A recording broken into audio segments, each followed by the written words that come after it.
All right. Good morning, everybody. Good morning, everybody. Am I on? You are. I am on. And welcome, everybody, to the Love Football Zone here in Manchester, 2017 Soccerex. It's great to be back for our fourth year here in the Love Football Zone.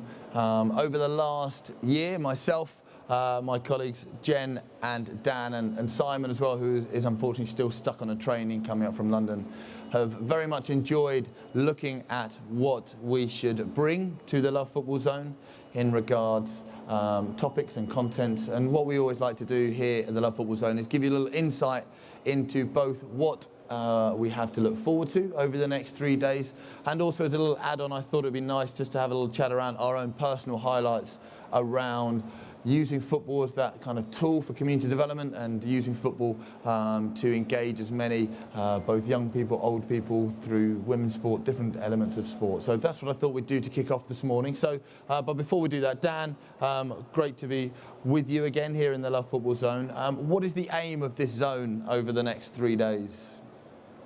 Good morning, everyone. So as Jez alluded to there, the zone, the concept behind the zone originally was about connecting the business of football to the community, and recognising that as an opportunity instead of a responsibility. So the whole term CSR is brandished now across the world in every industry, but especially in football. When you see the money coming into the sport, it's all about now what impact can that actually have.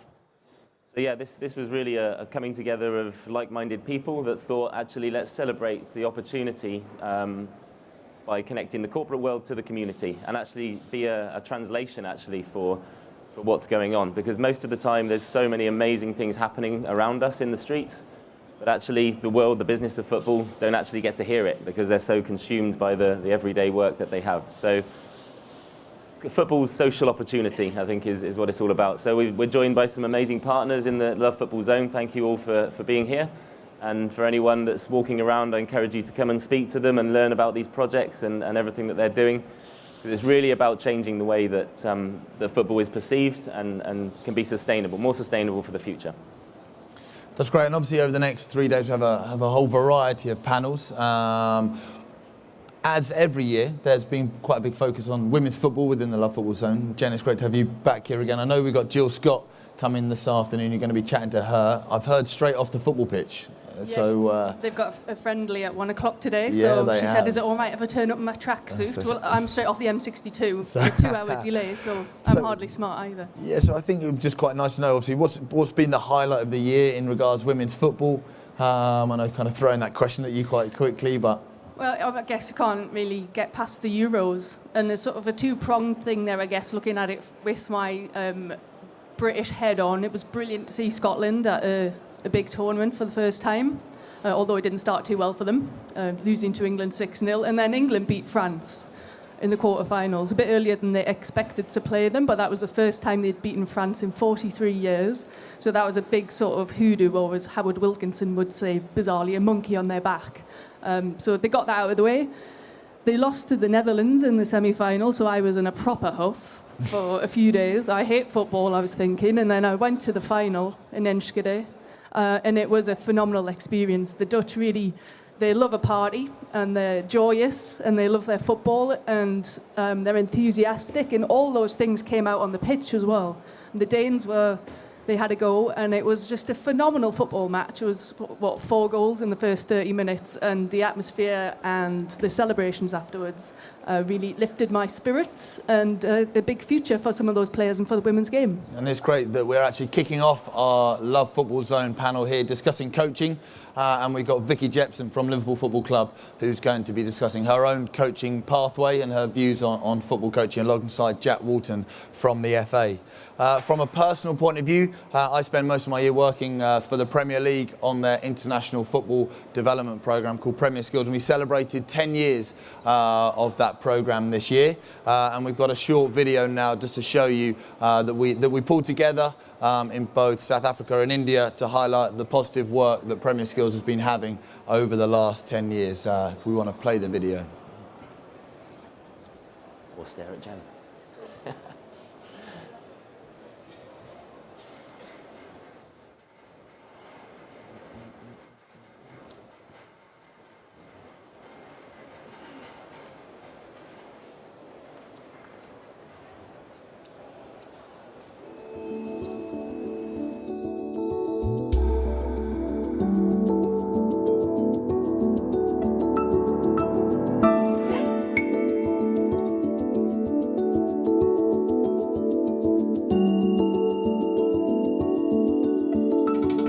Premier Skills is the international football development project from the Premier League and the British Council. It's a fantastic opportunity for coaches to travel abroad and share their knowledge and expertise with different coaches in different countries and different cultures.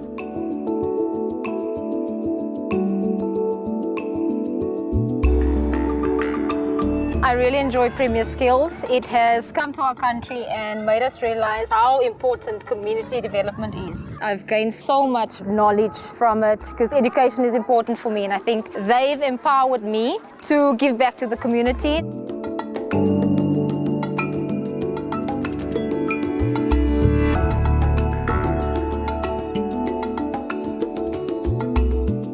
Premier Skills help a lot in our country. Sports is very important for the children. Premier Skills give a new life because I can coach the kids. I can bring them up. I can bring them to the social life. That's why Premier Skills are very much important to me. Not only are we providing the coaches with the tools to work with young people, we're also providing the coaches with an opportunity to develop as a coach educator. So not only can they coach the players, they can also coach fellow coaches. And this makes the program unique and sustainable. It helps me a lot to develop my skills, to develop my community as a footballing community. It is giving us the opportunity to learn. Football is acting like a medium of contact. Premier Skills offering courses like football, community courses or young leaders training program. It is massively developing our skills, our ideas, our techniques. You know, it can help you to be a good human being. Not many coaches from Soweto get to go to workshops, either too expensive or too far. So with Premier Skills coming into the communities to give the coaches the workshops, then more and more people are interested and they want to know how to grow with Premier Skills and how to move forward. And a lot of their football is also improving because the workshops helps with the theory and how to put it into practice. The work that we do with the coaches back to the kids, you can see the difference that it makes with them week in, week out. Premier Skills helps our community by encouraging grassroots soccer. I'm now responsible. I can connect with my kids, my players as well, tell them the importance of football and being good citizenship. The day I made Premier Skills was the change of my life. Premier Skill means a lot to me because it's a revelation whereby maybe we have learned a lot. They taught us how to be inclusive. Every children has a right to play. But now since Premier Skill came to us, things have changed and they enjoy everything that we do with them. I think the best thing about Premier Skills for me is seeing adults who want to deliver football coaching sessions to young people go on a journey themselves. It's fantastic to see the Premier League, the British Council together, giving these coaches an opportunity to grow and develop as people. It empowers them to have a positive role within their community, and that's really special about the programme.